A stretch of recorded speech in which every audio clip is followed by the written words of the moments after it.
नमस्कार साथियों, आप सभी का स्वागत है अपने YouTube चैनल पर। उम्मीद करता हूँ आप सभी ठीक होंगे। दोस्तों, आज हम इस वीडियो में बात करने वाले हैं प्रेमचंद जी को लेकर। प्रेमचंद जी से संबंधित हम 20 प्रश्नों पर बात करेंगे। वीडियो शुरू करने से पहले अगर आप हमारे YouTube चैनल पर नए हैं तो चैनल को सब्सक्राइब जरूर कर लीजिएगा। हम आपके लिए प्रतिदिन ऐसी ही वीडियो लाते रहेंगे। तो चलिए वीडियो शुरू करते हैं बिना देरी किए हुए। वीडियो का पहला प्रश्न कहता है, प्रेमचंद की जीवन की अंतिम समय की कहानियों का स्वर क्या था? नीचे 4 विकल्प हैं: आदर्शवादी, यथार्थवादी, प्रयोगवादी, समाजवादी। तो इसका सही विकल्प रहने वाला है विकल्प ए, जो कि है आदर्शवादी। अगला प्रश्न देख लेते हैं। निम्नलिखित में से प्रेमचंद के बारे में गलत संगत क्या है? नीचे 4 बातें कही गई हैं, आइए देखते हैं उनमें से गलत क्या है। पहला कहता है, प्रेमचंद अपने युग के एकमात्र ऐसे उपन्यासकार, कहानीकार जिन्होंने समाज की विसंगतियों, जड़ताओं और समस्याओं के विरुद्ध चित्रण के साथ नव जागरण व राष्ट्रीय चेतना को प्रमुखता से चित्रित किया है। पढ़ने से ही मालूम होता है ये संगत सही रहने वाला है। अगली व्याख्या पढ़ लेते हैं उनसे संबंधित।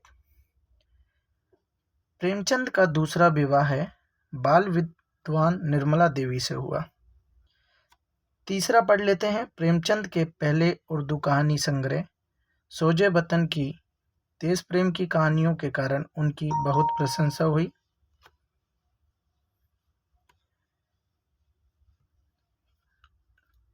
चौथा पढ़ लेते हैं,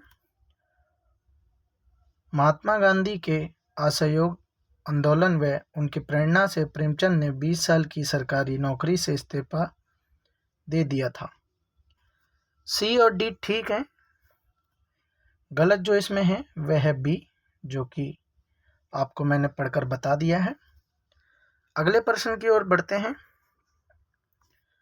अगला प्रश्न कहता है, प्रेमचंद को प्रेमचंद नाम किसने दिया? काफ़ी इम्पोर्टेंट है, अक्सर परीक्षाओं में पूछ लिया जाता है, हमें नहीं पता होता। नीचे 4 विकल्प हैं: जयनारायण रॉय, राम नारायण झा, दया नारायण निगम, रामाधार निगम। तो इसका सही विकल्प रहने वाला है विकल्प सी, जो कि है दया नारायण निगम। अगला प्रश्न देखते हैं, निम्न में से कौन सी रचना प्रेमचंद की नहीं है? नहीं है वह बतानी है। नीचे 4 विकल्प हैं: प्रेम पच्चीसी, प्रेम देवदेशी, सप्त सरोज, सुधार सब। तो इसमें नहीं है वह है डी ऑप्शन, सुधार सब। अगले प्रश्न की ओर बढ़ते हैं। जंगल की कहानियां, कुत्ते की कहानियां निम्नलिखित में से किससे संबंधित हैं?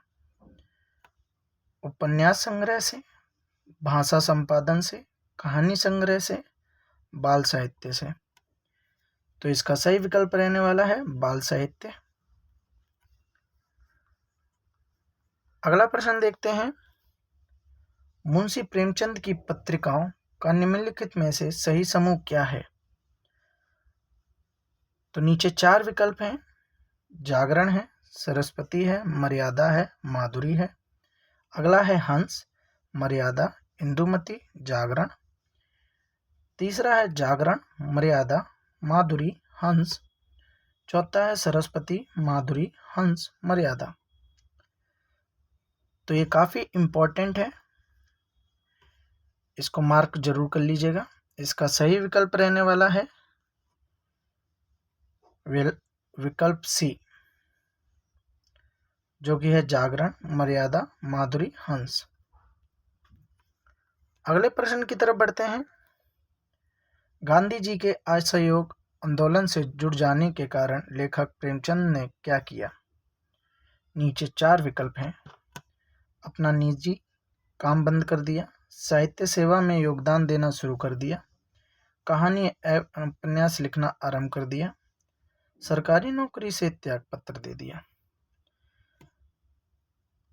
इससे संबंधित ऊपर हमने बात की थी कि उन्होंने अपनी 20 साल की सरकारी नौकरी से इस्तीफा दिया था, तो इसका सही विकल्प रहने वाला है विकल्प डी।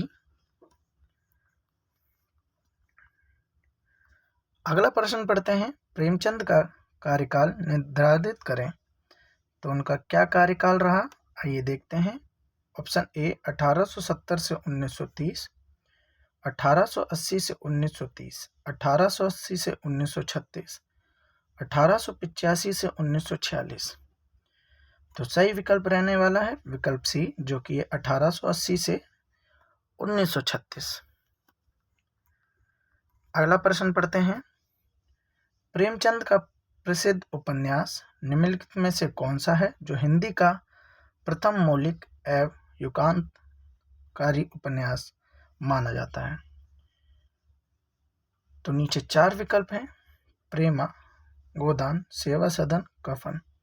तो कफन तो वैसे ही हट जाएगा क्योंकि ये कहानी है, तो इसका सही विकल्प रहने वाला है सेवा सदन। आइए अगले प्रश्न की तरफ देखते हैं। अगला प्रश्न कहता है, निम्नलिखित में से प्रेमचंद के कौन से उपन्यास व कहानी को अंतिम माना जाता है। आइए विकल्प पढ़ लेते हैं, सेवा सदन, सप्तसरोज, गोदान, कफन, प्रेमा, सोजे वतन, ऊपर लिखित सभी। तो डी ऑप्शन तो हट जाएगा क्योंकि ऊपर में से सभी कैसे हो सकते हैं। इसका सही विकल्प रहने वाला है विकल्प बी, जो कि है गोदान और कफन। आइए अगला प्रश्न पढ़ते हैं, प्रेमचंद की पहली मौलिक कहानी जो सन 1907 में जमाना में प्रकाशित हुई किस नाम से जानी जाती है। इंपॉर्टेंट प्रश्न है, ध्यान रखिएगा। 4 विकल्प हैं, सोजे वतन, बड़े घर की बेटी, संसार का अनमोल रतन, दो बैलों की कथा। तो सही विकल्प रहने वाला है संसार का अनमोल रतन।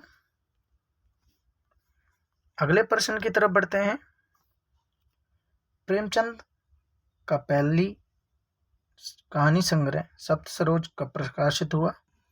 प्रकाशन वर्ष बताना है सप्तसरोज का। 4 विकल्प हैं, 1927, 1922, 1919, 1917। सही विकल्प है 1917, विकल्प डी। अगला प्रश्न पढ़ते हैं, निम्नलिखित में से कौन सी कहानी प्रेमचंद की नहीं है। नहीं है वह बतानी है। परीक्षा, सुजान भगत, काजाकी, ग्राम। ग्राम नहीं है। आइए अगले प्रश्न की तरफ बढ़ते हैं, प्रेमचंद की कहानियों का संकलन मानसरोवर में किया गया है, इसके कितने खंड हैं। 5, 6, 7, 8। तो इसका सही विकल्प है विकल्प डी, जो कि है 8 खंडों में है ये। अगले प्रश्न की तरफ बढ़ते हैं, कुछ विचार संग्रह में संकलित है प्रेमचंद के क्या। कुछ विचार जो संग्रह है उसमें क्या संकलित है। नाटक संबंधी लेख, उपन्यास, निबंध या कहानियां। तो इसका सही विकल्प है विकल्प सी, जो कि है निबंध। अगले प्रश्न की तरफ बढ़ते हैं, प्रेमचंद की पत्नी शिवरानी देवी ने शीर्षक प्रेमचंद घर में पुस्तक कब प्रकाशित करवाई थी। तो प्रेमचंद घर में कब प्रकाशित हुई। 1935, 1940, 1944, 1956। सही विकल्प है सी, 1944। ये भी काफी इंपॉर्टेंट प्रश्न था। अगले प्रश्न की तरफ बढ़ते हैं, प्रेमचंद की पहली रचना उर्दू लेख जो ओलिवर क्रॉमवेल शीर्षक से बनारस के उर्दू साप्ताहिक पत्र में किस नाम से धारावाहिक रूप में प्रकाशित हुई। नीचे 4 विकल्प हैं, असरारे आबादी और देवस्थान रहस्य, सोजे वतन, आवाजे अलख और आवाजे खल्क। तो इसका सही विकल्प रहने वाला है विकल्प डी, जो कि है आवाजे खल्क। अगले प्रश्न की तरफ बढ़ते हैं, प्रेमचंद के उपन्यास प्रेमा, सेवा सदन, निर्मला गवन का कालक्रम निर्धारित करें। तो इन चारों को क्रम अनुसार लगाना है। आप देख लीजिएगा कालक्रम क्या है। इसका सही विकल्प रहने वाला है विकल्प ए, जो कि है 1907, 1918, 1927, 1931। अगले प्रश्न की तरफ बढ़ते हैं। प्रेमचंद का पहला विधवा विवाह पर आधारित उपन्यास हिंदी प्रेमा कब प्रकाशित हुआ? इंपॉर्टेंट प्रश्न है। 4 विकल्प हैं 1906, 1907, 1916, 1917। सही विकल्प है 1907। इस वीडियो का अंतिम प्रश्न नहीं है, हम प्रेमचंद का जन्म के बारे में थोड़ा जान लेते हैं। प्रेमचंद जी का जन्म 31 जुलाई 1880 को वाराणसी जिले उत्तर प्रदेश के लमई गांव में हुआ था। प्यारे साथियों, इसी के साथ ये वीडियो समाप्त होता है। मिलते हैं जल्दी अगली वीडियो में। अगर वीडियो अच्छा लगा है तो वीडियो को लाइक ज़रूर कर दीजिएगा, और अब तक आपने अपने YouTube चैनल को सब्सक्राइब नहीं किया तो ज़रूर कर लें। धन्यवाद दोस्तों।